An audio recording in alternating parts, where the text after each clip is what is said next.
안녕하세요. 김철입니다. 오늘은 행정학도를 위한 공공경제론 제 13강이 되겠습니다. 그래서 15강짜리니까 3, 4, 5, 3개 남았습니다. 오늘은 비용 편익 분석 관련된 동영상 2개로 나눠서 올려드리도록 하겠습니다. 제 13장 비용 편익 분석이란 무엇인가 이렇게 되어 있는데요. 6개의 소절로 되어 있기 때문에 2개로 나누어서 동영상을 올려드리도록 하겠습니다. 첫 번째는 비용 편익 분석의 정의, 그 다음에 중요한 현재 가치란 개념, 그 다음에 투자의 타당성 판단, 여기까지 첫 번째 강의에 올려드리고, 두 번째 강의에서 공공 부분에서 이루어지는 비용 편익 분석의 특징, 그리고 시장에서 거래되지 않는 것의 가치평가 어떻게 하는지, 그리고 예비 타당성 조사 제도라는 게 뭔지 이런 것들 설명해 드리겠습니다. 사실은 오늘 배우는 내용은 여러분이 1학년 신입생이기 때문에 좀 깊이 들어가기는 좀 어려운 내용이 될 수도 있어요. 그러나 여러분들이 잘 차근차근 들어보시면 굉장히 인생에 유익한 내용이 될 겁니다. 그래서 우리 인생은 늘 비용 편익 분석을 하고 살거든요. 짜장면 한 그릇을 먹으러 갈 때도 내가 포기해야 되는 비용이 얼마인지, 나한테 생기는 편익이 얼마인지 따지면서 우리는 살아갑니다. 편의점에 가서도 무엇을 살까 할 때 마음속에 비용 편익 분석을 하는 것이죠. 이제 개인적인 비용 편익 분석은 그렇게 이루어지는데, 중요한 것은 공공 부분에서 여러분들이 공무원이 돼서 또는 공공기관에 들어가서 큰 사업에 대한 비용 편익 분석을 하는 것은 쉽지가 않습니다. 그래서 이런 것들 잘못하면 큰 돈을 낭비할 수도 있는 것이죠. 그래서 차근차근 하나씩 살펴보면, 비용 편익 분석이란 cost benefit analysis 이렇게 합니다. 여러 개의 대안 중에 A, B, C, D 대안이 있다고 해보세요. 그 중에서 나의 목표를 달성하기에 가장 효과적인 대안을 찾아내기 위해 각 대안이 초래할 비용과 편익을 비교 분석하는 기법입니다. 즉 어떤 프로젝트와 관련된 편익과 비용 등을 모두 돈의 가치, 금전적 가치로 환산한 다음에 이 결과를 토대로 프로젝트의 소망성, 얼마나 바람직한가죠? 소망성을 평가하는 방법이고, 방법론에는 비용 편익 비율, 또 순현재 가치법, 내부 수익률법 이런 3가지의 방법이 있습니다. 영어로는 이렇게 설명하고 있습니다. Cost benefit analysis is an economic evaluation technique that measures all the positive and negative consequences of an intervention or program in monetary terms. The valuation of all program outcomes in monetary unit allows decision makers to directly compare the outcomes of different type of interventions. 그러니까 정부가 어떤 문제 해결을 위해서 A, B, C, D 방법이 있는데 그 중에 어떤 게 가장 좋은 방법이냐 선택하는데 돈으로 한번 다 환산해 보는 것이죠. 여러분들 한남대학교 행정학과 4년을 다니는 비용 편익 이야기를 했어요. 일단 비용은 뭐라고 그랬어요? 등록금 1년에 700만 원씩 4번. 그러니까 2,800만 원 들어가고요. 그리고 내가 고졸 상태에서 취직을 했더라면 1년에 2천만 원 연봉을 받는다고 그랬을 때 4년 그러면은 8천만 원. 그것만 따져도 1억 원이 넘죠. 기타 생활비 포함하면 4년 동안 들어가는 비용이 1억 한 3천 정도 됩니다. 그러면 이 비용을 투자했는데 그에 상응하는 편익을 창출할 수 있느냐? 즉 하남대학교 4년 다닌 곳의 편익은 얼마일까? 이런 것들을 도출해 봐서 여러분들이 냉정한 판단을 한다고 하면 한남대학교 4년 다니는 것이 편익이 내 인생에 1억 3천 이상의 편익으로 도출되어야 하는 것이죠. 여기 보면은 이제 맨 위에는 연도가 나옵니다. 지금 현재 시점을 제로라고 하고요. 1년 뒤, 2년 뒤, 3년 뒤, 4년 뒤, 5년 뒤. 하나의 프로젝트를 수행한다고 그랬을 때 베네핏이 이렇게 20만 불, 25만 불, 31만 불 이렇게 나옵니다.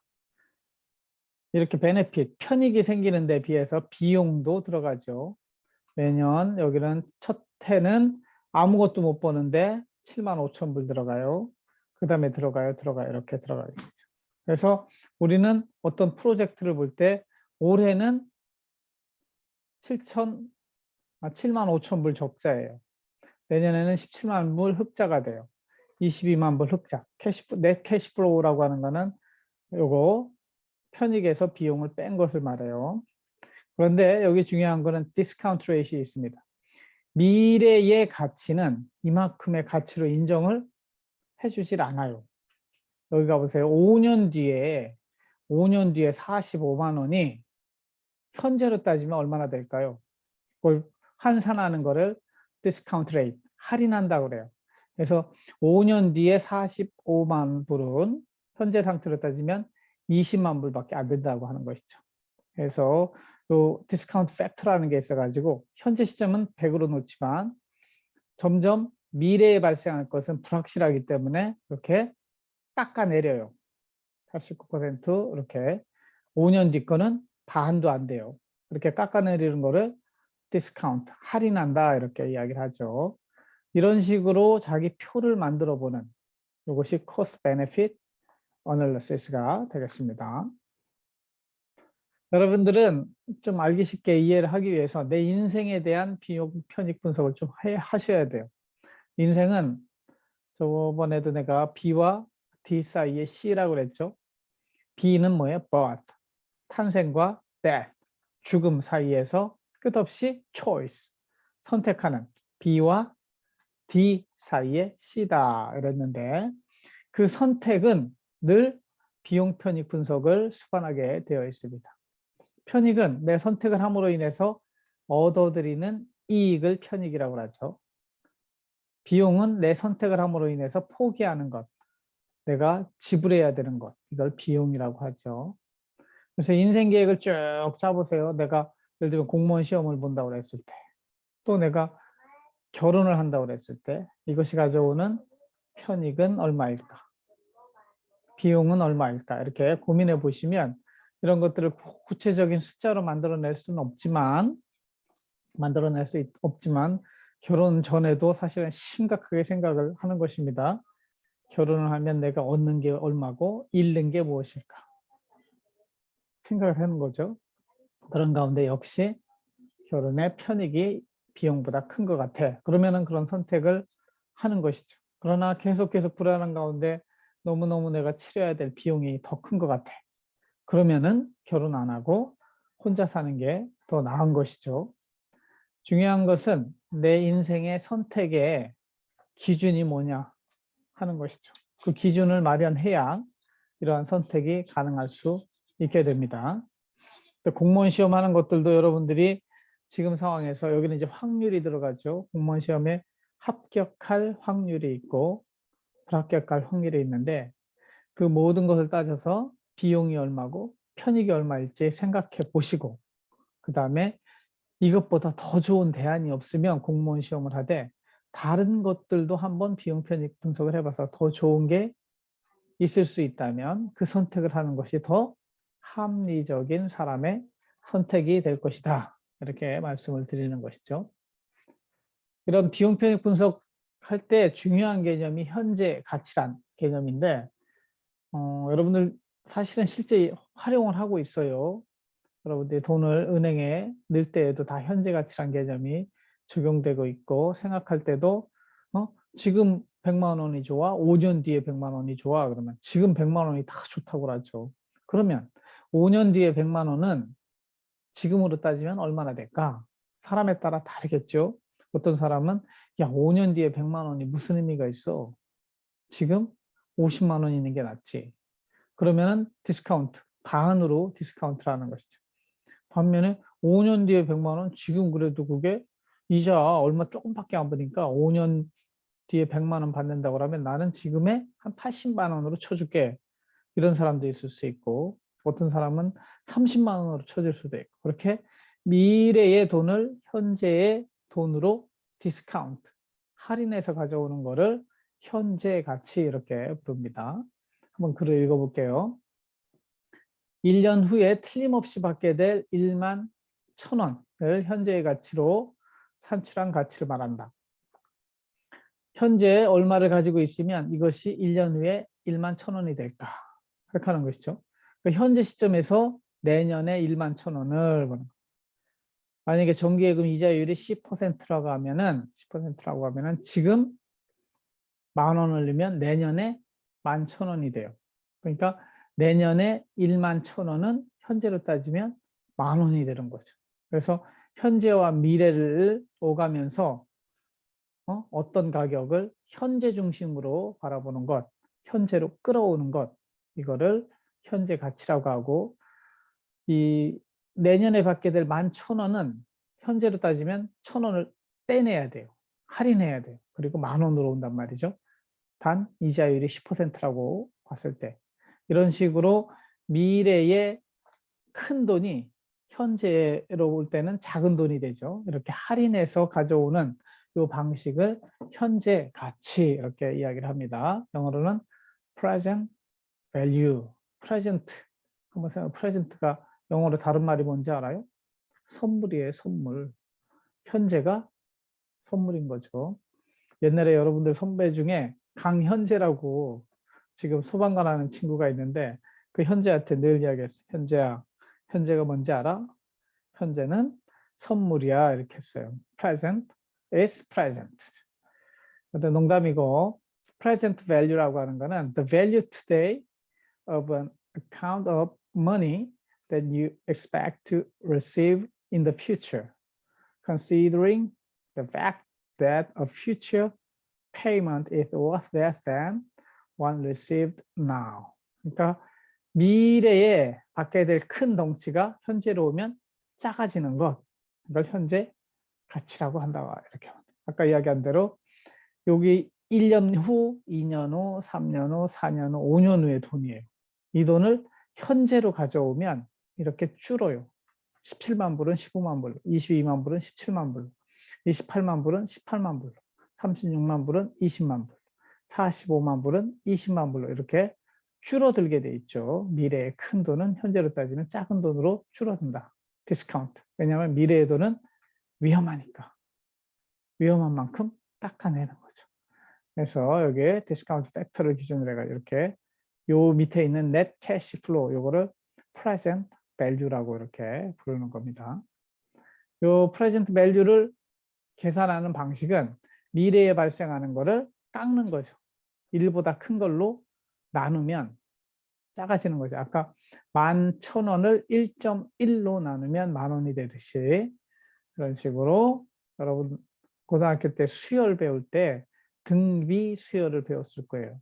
그는 복리를 계산하는 방식에서 역으로 이제 복리는 이자가 붙는 거지만 그것을 현재로 가져오려면 할인을 한다 이렇게 이야기를 해서 영어로는 discount value 뭐 이렇게 이야기를 합니다. 한번 이해를 돕기 위해서 이거 한번 살펴보세요. 연간 이자율이 10%, 10%라고 하자. 현재의 100만 원은 내년에 얼마가 되는가? 이거는 현재 가치를 미래 가치로 전환한다고 그래요. 이건 이자 계산하는 거죠. 그래서 원금 100만 원에 이자 100만 원에 10%, 10만 원이죠. 그래서 110만 원이 돼요. 반대로 미래의 110만 원은 얼마가 될까요? 현재 100만 원이 되는 거죠. 내년에 100만 원은 올해는 얼마일까? 내년에 100만 원. 이거는 올해는 얼마일까? 이게 X잖아요. X라고 하면 올해를 X라고 놓으면 X에다가 이자, 원금에다가 이자를 합친 이것을 하면 X 더하기 X 곱하기 0.1이 됩니다. 그래서 X 가로치고 1 더하기 0.1이 되고 1.1X가 100만 원이 되는 거죠. 이 방정식에 의해서. 그래서 x는 뭐예요? 1.1로 1.1로 100을 나누면 90.9, 즉 한 90, 현재로 91만 원이 내년에 100만 원이 되는 거죠. 이 이야기는 내년에 100만 원은 현재 가치로는 91만 원이다. 해보세요. 올해의 91만 원은 내년에 100만 원이다. 미래로 가는 거죠. 방향성이. 반대로 내년에 100만 원의 현재 가치는 91만 원이다. 이렇게 이야기할 수 있는 것이 되겠습니다.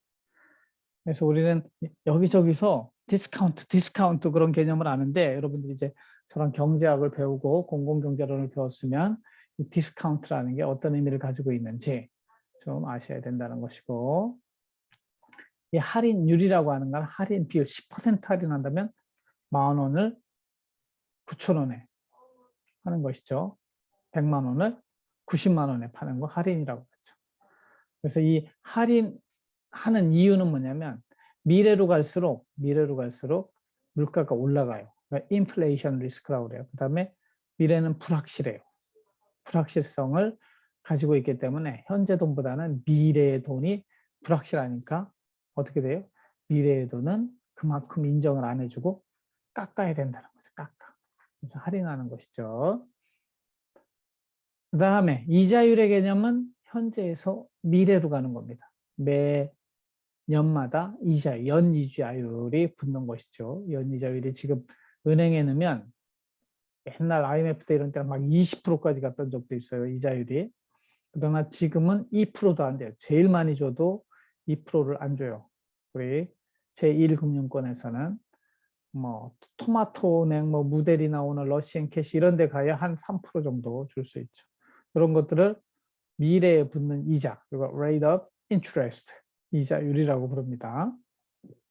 그 다음에 수익률이라고 하는 거는 이거는 투자를 했다고 가정했을 때, 투자했을 때 수익이 실현됐을 때 투자 대비 수익률 이렇게 합니다.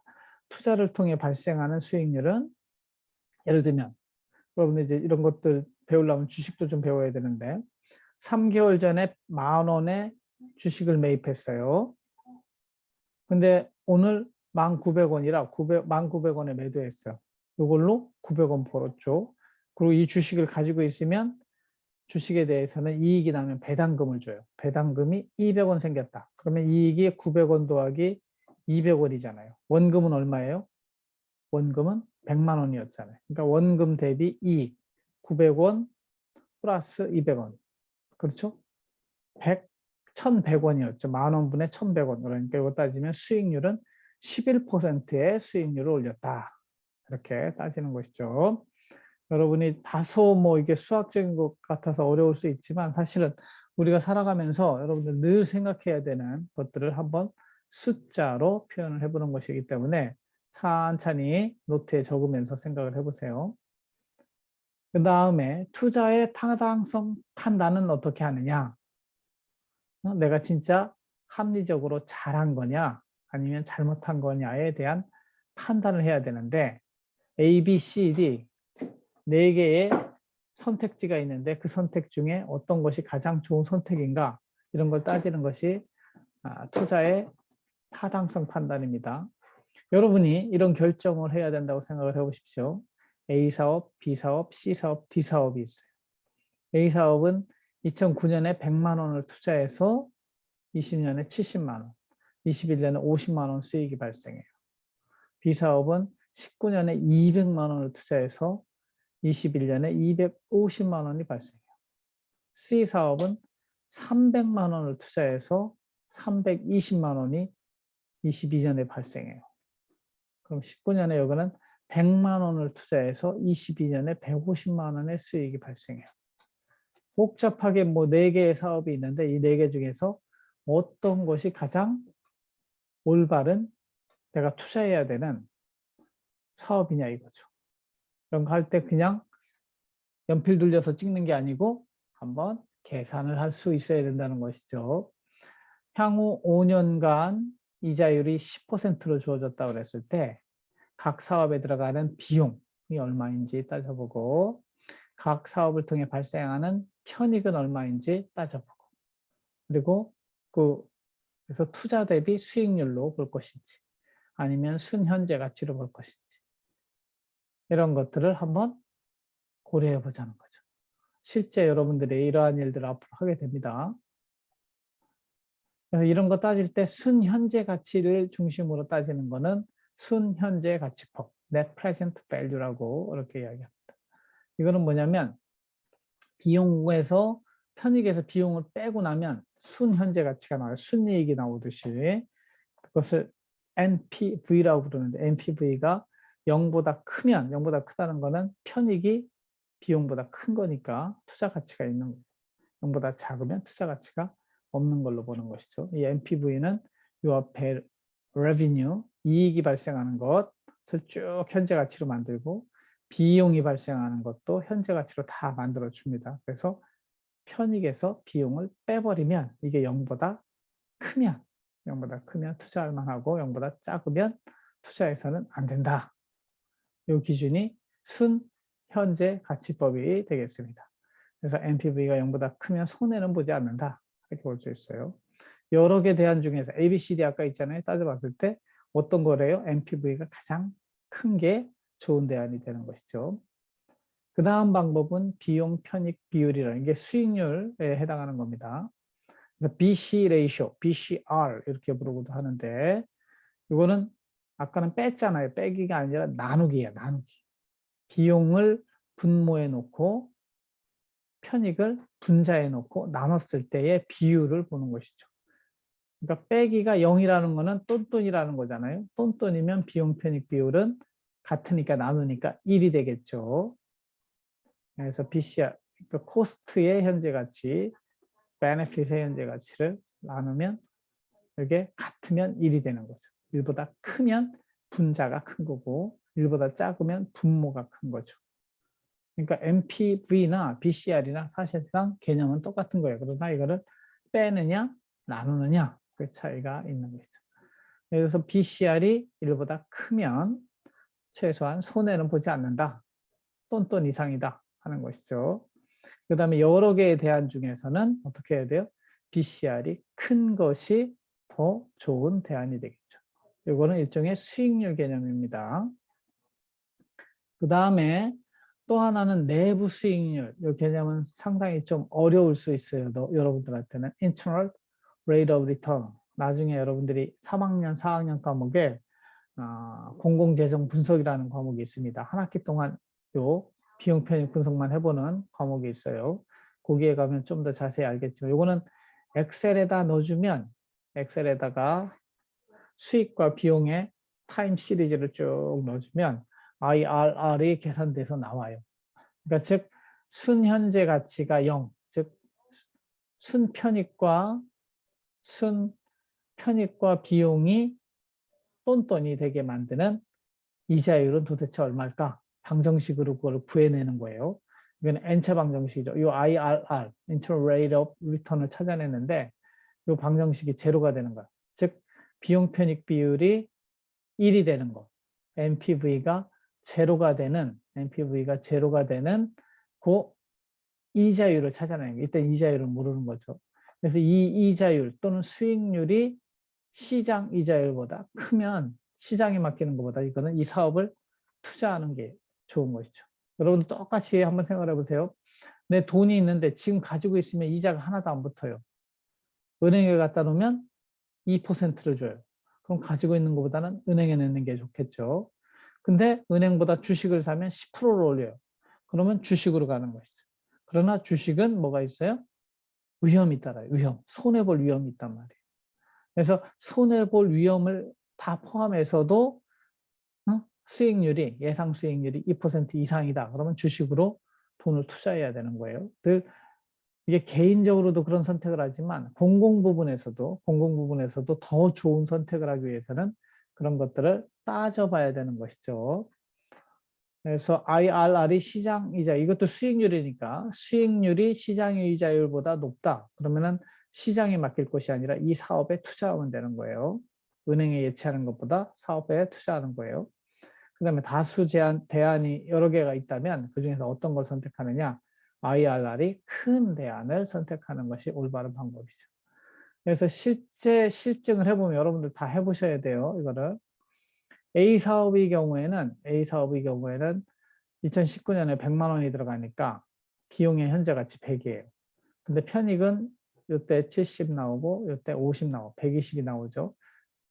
그냥 따지면 100, 120 이렇게 나올 거예요. 수익률도 20%뭐 이렇게 나올 거예요. 그러나 미래에 발생한 수익은 어떻게 해야 돼요? 현재로 끌어오려면 할인을 해야 돼요. 그래서 요 70만 원을 할인하니까 64만 원이 되고 50만 원을 할인하니까 41만 원이 돼요. 그래서 현재 가치로 따진 비용과 편익은 100, 105가 돼요. 그래서 순현재 가치라고 하는 거는 편익에서 비용을 뺀 거니까 5가 되고 비용 편익 비율은 요거 대비 요거 나눈 거니까 1.05가 되고 내부 수익률은 요 사이에 수익률을 계산하면 되니까요. 그래서 8% 이렇게 계산이 되고 두 번째 B사업의 경우에는 이렇게 비용이 200만 원 들어갑니다. 그래서 근데 21년에 250이 발생하죠. 그냥 현재 가치를 안 따지면 200, 250 되지만 미래에 발생하는 250은 현재로 따지면 207만 원밖에 안 돼요. 그러니까 엄격하게 따진 현재 가치로 따진 비용과 편익은 200대 207이 되는 거죠. 여기서 이걸 빼면 순현재 가치는 7. 그리고 비율로 따지면 1.03. 요거 사이에 내부 수익률을 따져보면 12%가 나오게 됩니다. 그 다음에 C사업도 한번 생각을 해보세요. 2019년에 300만 원 들어가는데 20년에 320만 원이 나와요. 그래서 이거 따져보니까 그냥 따지면 뭐 20 남는 게 되죠. 그러나 320을 10% 이자율로 해가지고 깎아내린 거죠. 현재 가치로 291만 원이 됐어요. 이렇게 따지면 이거는 순현재 가치 손해가 나는 거예요. 9억 원의 손해가 나는 사업이고 그리고 비용 편익 비율도 1이 넘지 않아 0.97. 내부 수익률은 3%밖에 계산이 안 됩니다. 여러분 내부 수익률은 좀 어려우니까 저하고 배우는 시간은 그냥 이 정도 나온다 하는 정도만 이해하시면 돼요. D사업은 어떻게 되느냐? 2019년에 100만 원이 들어가요. 현재 시점에서. 그리고 2022년에 150만 원이 만들어져요. 현재 값이니까 이거는 100, 150 이렇게 따질 수도 있지만 이 150은 3년 뒤에 발생하는 것이니까 디스카운트를 해야 돼요. 3년치를 디스카운트를 하니까 150만 원은 현재로 따지면 113만 원으로 도출이 됩니다. 그래서 100만 원, 113만 원 이렇게 따져야 되고 여기서 이걸 빼면 순현재 가치 13억 원. 그리고 비용 편익 비율은 이곳에서 이걸 나누는 거니까요. 1.13. 내부 수익률은 14%뭐 이렇게 나오게 됩니다. 그래서 A, B, C, D 사업에 대한 이 세 가지를 다 우리가 해봤어요. 순현재 가치, 비용 편익 비율, 내부 수익률 이렇게 따져봤다 이거죠. 그래서 이거를 종합해서 한 표에 만들어 보는 A 사업, B 사업, C 사업, D 사업이 있는데 NPV로 따지면 Net Present Value로 따지면 여기 5억 원, 7억 원, 마이너스 5억 원, 13억 원 이게 제일 크니까 이게 옳은 선택이 돼요. BCR 기준으로 따지면 비용 편익 비율 여기는 1.05, 1.03, 0.97 이건 아예 하면 안 되는 거예요. 마이너스 나고 안 되는 거예요. D사업은 1.14 이때도 이게 제일 크니까 내부 수익률로 따져도 8%, 12%, 3% 제일 큰 14%. 그래서 A, B, C, D 아까 그런 사업이 있었다면 D사업에 투자하는 것이 내가 100만 원 있다면 D사업에 투자하는 것이 가장 현명한 선택이다. 이렇게 올바른 선택을 위한 근거를 마련하는 것을 뭐라고 하느냐? 비용 편익 분석이다. 이렇게 해야 돼요. 그래서 경제학의 모토가 뭐라고 그랬어요? 머리는 차갑게, 머리는 냉철하게, 마음은 따뜻하게. warm heart, cool head 그랬잖아요. 이런 것들은 그래서 투자할 때는 냉철하게 따져야 돼요. 감정적으로 하면 안 되고요. 찍기로 해서도 안 되고 냉철하게 이렇게 숫자로 즉 돈으로 따져봐서 올바른 선택이 뭔가를 도출할 수 있어야 여러분들이 대학교 나온 사람이고 또 공공경제론 수업을 들은 사람이다. 이렇게 인정을 받게 되는 것이죠. 그래서 투자의 종합성 판단, 영어로 따지면 아까 이야기한 거 똑같은 얘기예요. measure, 수단이 하나, 둘, 셋, NPV, IRR, BCR이고 의미가 뭐냐? 크라이테리어, 이거는 0보다 커야 되고 이거는 IRR은 시장 이자율보다 커야 되고 BCR은 1보다 커야 손해가 안 나는 것이죠. 그래서 이거 캘큘레이션을 해가지고 이걸 가지고 종합적인 투자 판단을 한다 하는 것이죠. 오케이. 오늘 첫 시간은 이 정도로 살펴보고 다음 시간에 공공 부분에서 일어나는 이 비용 편익 분석의 특징은 어떤 것들이 있는지 한번 다시 살펴보도록 하겠습니다. 들어주셔서 감사하고 두 번째 강의에서 만나도록 하겠습니다. 마치겠습니다.